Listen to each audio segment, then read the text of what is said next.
박하루는 오광남의 집에 초대를 받아 따뜻한 저녁 식사를 함께 먹고 오소리와 한별이와 단란한 시간을 보냈습니다. 그런데 늦은 저녁 오광남과 커피를 한잔 하던 맹옥희는 지금이라도 빨리 조경준과 이혼을 시켜야 마음 편하게 박하루를 부를 수 있다면서 오광남에게 어떻게 좀 해보라고 재촉했는데요. 아마도 아이들이 이혼하지 않은 상태에서 박하루를 불러 저녁을 먹는 게 마음이 편하지가 않았나 봐요. 오광남 또한 같은 생각이었는지 조경준을 떨어뜨려 놓을 방법을 궁리하는 것 같았습니다. 그렇기 때문에 적어도 다음 달부터는 꼴보기 싫은 조경준의 만행을 더 이상 보지 않아도 될 것 같은데요. 어째서 조경준을 더 이상 보지 않아도 되게 되는지 지금부터 저와 함께 알아가 보시죠. 오광남은 좋은 말로는 조경준을 떨어뜨릴 수 없다는 것을 이제 확실하게 눈치를 챈 것 같습니다. 사랑의 꽈배기 78회 예고편을 보면 깡패를 동원해서 조경준이 이혼 도장에 사인을 하게끔 만드는 오광남이 나오는 것 같아요. 물론 이것은 불법적인 일로서 오히려 조경준이 경찰에 신고라도 하게 되면 오광남이 경찰에 잡혀갈 수도 있는 일인 것 같은데요.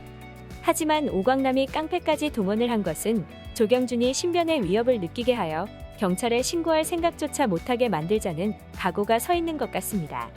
그 정도 각오가 서 있지 않은 이상은 오광남이 불법적인 깡패까지 동원하면서 사위인 조경준을 협박할 수는 없을 것 같은데요.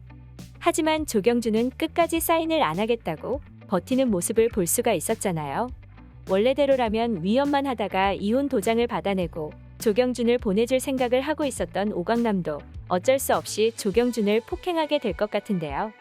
맞아야만 정신을 차릴 것 같은 조경준이기에 그렇게라도 때려서 이혼 도장의 사인을 받아내면 좋을 것 같지만 야비한 조경준은 몇 대 맞지도 않고서 죽은 척 쓰러져 버릴 수도 있을 것 같습니다. 조경준을 죽일 생각까지는 없었던 오광남은 너무 놀라서 조경준에게 다가와 살펴볼 것 같은데요. 아니나 다를까 죽은 게 아니었던 조경준은 깡패들이 당황한 틈을 타서 주랭랑을 치며 도망가다가 입구를 지키고 있던 깡패에게 잡혀서 혼쭐이 날 수도 있을 것 같은데요. 오광남이 동원한 깡패의 숫자도 여러 명일 뿐만 아니라 조경준이 버틴다고 해서 될 상황이 아니기에 결국 이혼 합의서에 지장을 찍을 수밖에 없을 것 같아요.